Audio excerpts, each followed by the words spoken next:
Bismillahirrahmanirrahim. Question number 1. Which of the following is an endodermal structure in respiratory system? 3 layers होती हैं, एक endoderm, एक ectoderm और उनके दरमियान में होती है मीजोडर्म। तो एंडोडर्म में रेस्पिरेटरी स्ट्रक्चर कौन सा बनता है? वो होता है lungs. Question number 2. In man wind pipe is present on dash side of oesophagus.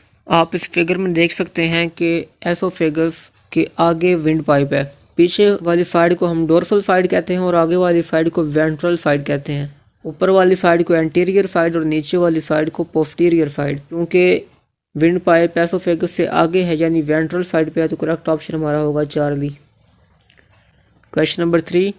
Mode of respiration in a mammal is. Mammals के अंदर लंग्स होते हैं और लंग्स के जरिए रेस्पिरेशन को हम पल्मोनरी रेस्पिरेशन कहते हैं। Question number 4. All the dust particles trapped by mucus are propelled finally to dash for expulsion. जो डस्ट पार्टिकल्स हमारे रेस्पिरेटरी सिस्टम के अंदर एंट्रैप हो जाते हैं उन्हें स्मूथ मसल्स प्रोपेल करते रहते हैं। स्मूथ मसल्स ट्रैकिया में होते हैं, ब्रोंकाई में और ब्रोंकायोल्स में होते हैं। वो जब प्रोपेल करते हैं तो वो ट्रैकिया से बाहर निकालते हैं फ्रेनेक्स में। वो स्मूथ मसल्स बॉडी के बाहर नहीं निकालते, वो फ्रेनेक्स में निकालते हैं। तो करेक्ट ऑप्शन हमारा होगा beta. Question number 5. Smooth muscles are not present in alveoli. Question number 6. These keep trachea open. Trachea के अंदर कौन सी वो चीज़ है जो उसको ओपन रखती है? ट्रैकिया के अंदर सी शेप्ड कार्टिलेज होते हैं जो उसको कोलैप्स नहीं होने देते। Question number 7. This is not true about alveoli. Alveolar wall is 0.1 micrometre thick. ये ऑप्शन ठीक है। Collagen and elastin fibres help in recoiling. ये ऑप्शन भी ठीक है। Surfactant increases surface tension. ये ऑप्शन गलत है क्योंकि सरफेक्टेंट का जो काम होता है वो होता है सरफेस टेंशन को रिड्यूस करना, ना कि इंक्रीज करना। तो ये एल्वियोलाई के बारे में ट्रू नहीं है। Question number 8. Apex of lungs extend above the. Lungs के ऊपर वाले कोने को एपेक्स कहते हैं। आप इस फिगर में देख सकते हैं कि लंग्स का एपेक्स फर्स्ट रिब के ऊपर है, उससे अबव है। क्लेविकल लंग एपेक्स के ऊपर है, तो हमारा करेक्ट ऑप्शन होगा first rib. Question number 9. What is the composition of surfactant in alveoli. Alveoli में जो सरफेक्टेंट होता है वो लिपोप्रोटीन से मिलकर बना होता है। Correct option beta. Question number 10. Which of the following is an important regulator of normal alveolar ventilation. Alveoli में गैसेस के एक्सचेंज को कौन प्रमोट करता है, कौन रेगुलेट करता है? वो होता है कार्बन डाइऑक्साइड की concentration. Question number 11. If a molecule of carbon dioxide released into the blood in your left toe is exhaled from your nose, it must pass through all of the following except.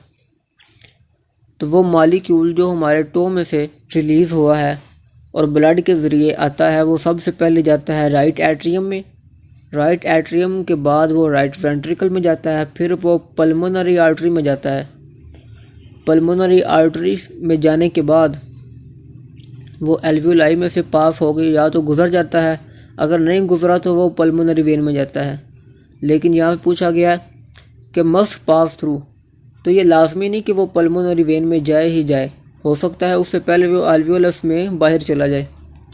तो correct option हमारे पास होगा pulmonary vein. Question number 12. Which of the following is incorrect. Nose has 2 nasal cavities. ये correct है।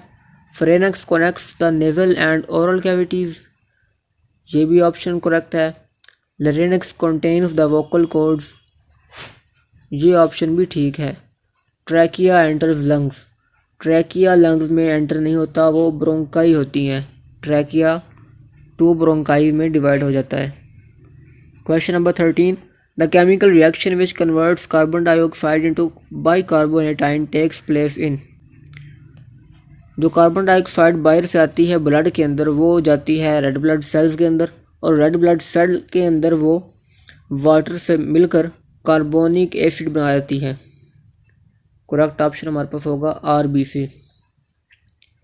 Question number 14, most carbon dioxide is dissolved in plasma, bound to hemoglobin, combined with water in RBC to form carbonic acid, stored in the lungs prior to exhalation। तो blood के अंदर सबसे ज़्यादा carbon dioxide bicarbonate ions के form में पाई जाती है। तो बाइकार्बोनेट आयंस वो कार्बोनिक एसिड से बनते हैं।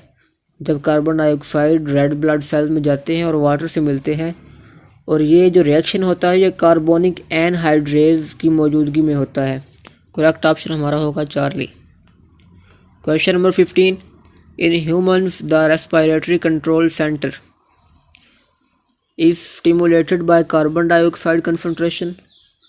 ये ऑप्शन हमारे पास करेक्ट है। Is present in medulla oblongata. Control centre जो रेस्पिरेटरी कंट्रोल सेंटर है वो मेडुल्ला ऑब्लोंगाटा में होता है, बिल्कुल ये भी दुरुस्त है।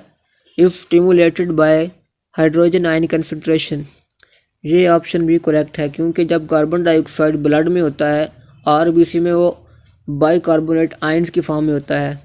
बाइकार्बोनेट आयन कार्बोनिक एसिड के डिसोसिएट होने की वजह से बनता है, और जब वो डिसोसिएट होता है तो एक हाइड्रोजन आयन बनाता है और एक बाइकार्बोनेट आयन। तो जब ब्लड के अंदर कार्बन डाइऑक्साइड ज़्यादा होती है तो ब्लड के अंदर हाइड्रोजन आयंस भी ज़्यादा होते हैं, जिसकी वजह से ब्लड की पीएच लो हो जाती है। तो हाइड्रोजन आयन कंसंट्रेशन भी एक स्टिमुलस है, जिससे फिर respiratory control centre breathing rate को बढ़ाता है।